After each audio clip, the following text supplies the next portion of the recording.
rano izvenela že v vsej svojem nesmislu. Kakšen epilog, kakšen komentar glede tega, ki je to povezano s to vrstno podobo? To je referenčni škandal, ker je tudi, zdaj, če pogledamo samo po spletu, je to v ontologiji teh bankovskih oziroma teh provokacij. Seveda pa ni, se pravi, to ni edino. Jaz mislim, da je ta... Ampak je pa to arhetipski primer te negativne avtoritete. No? Se pravi, tudi mi imamo malo pomanjšane te tudi ekscesne procese. No?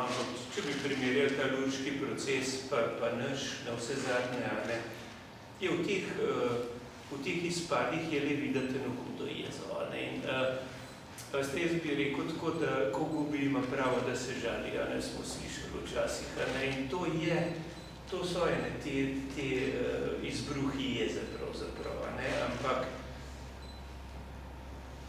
se pravi, tukaj tega se nismo hoteli lotevati, je pa ta, ko sem v Kranju, ko smo razstavili, sem pojel to zgodbo, ko sem jaz na Brezje prišel, sem prišel kot kulturni politik, ki se mi je zdelo korektno, da je ta pomemben kraj pride v kulturno-politično mrežo. In tam pri hotelu Podvin, ki je bil takrat zelo slaven hotel, je bil turistični zemljevid, kjer Brezje ni bilo gor. Turistične informacije na Bledu so izhajale, ne da bile Brezje nikakor omenjene.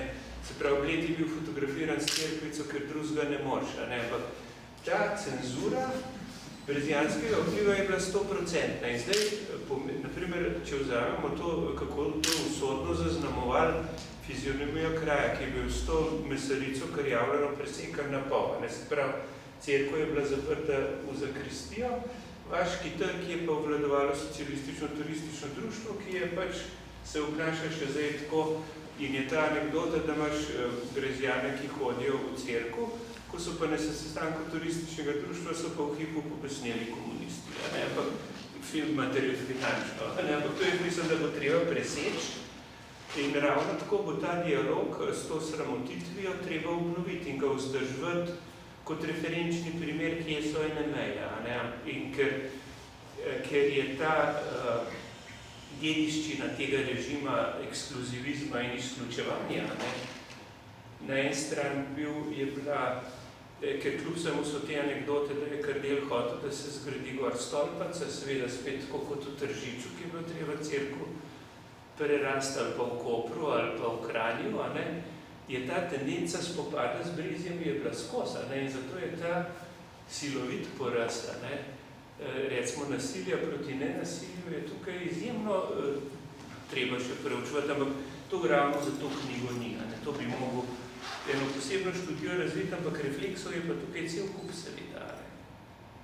Veste, ker ko smo mi delali takrat to anketiranje za premik ceste pod Brezjansko polje, je bilo zanimivo, da smo to liberalci začeli.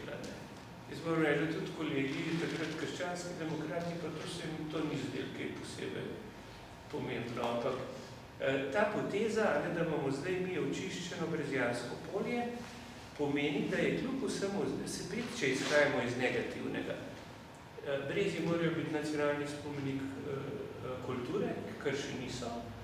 Brezjansko polje in Peračiške Dobrave, da bi mogli biti v sklopu Narodnega parka Karavanke, v popolni zaščiti in tako naprej. To so te hierarhije, ki jih je treba dvigati. To sploh nekaj. In ker pogledajte, to niso slučajnosti. Vi imate zdaj, dan, dva nazaj, je en članek, kaj vse je NASA poslala v vesolje in seveda je omenjena kranjska klobasa, Marija Maga in pa ne, niti ne slovenska zastava. To niso slučajnosti, to so čisto resne zgodbe, zakaj se kaj ne omeni in zakaj se kaj omeni. Ta spopad bi bilo kljub vsemu treba spraviti v vidno polje in vprašati, zakaj bi bilo potrebno Brezje še naprej tabuizirati oziroma jih celo poskušati hitrihta. Se v tem kontekstu bilo tudi tisto skrivnostno zginotje Barbara Dušne. To je ista zgodba, ne? To so vse stvari, ki se potem kot anekdote obravnavajo, ampak so zgodbe, kljub vsemu tega, se pravi, tudi tukaj ostane Marija zmagovalka, konca, ne, tukaj sploh nikaj.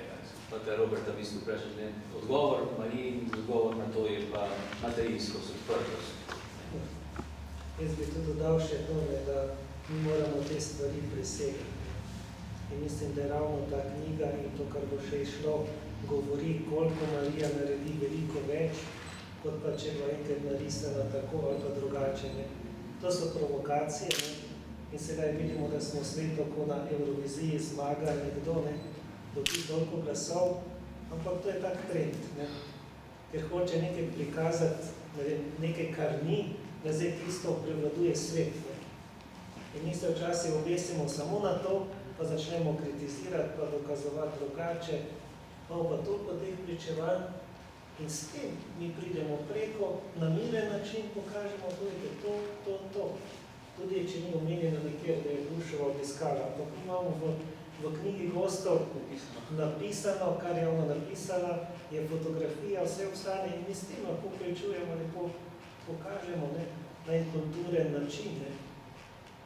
Če se bomo mi kar takoj odzvali na vse reakcije, vse moraš, ampak na en miren način. Ne. Še eno, ker jaz mislim, da tole pri teh raziskavah, ne, če gremo mi zdaj na spletne strani zelo uglednih univerz, smo kakšen je ali kaj podobnega, so tam že dolgoročne raziskave, se pravi več 10 let, zakaj se splača biti karitativen, zakaj se splača ne samo za materialnimi drobinami, klepet in tako naprej, ker to zapostavlja boljšo starost. Ne? In recimo na Brezijah doktor naš Jože, ki ima ta terapeut,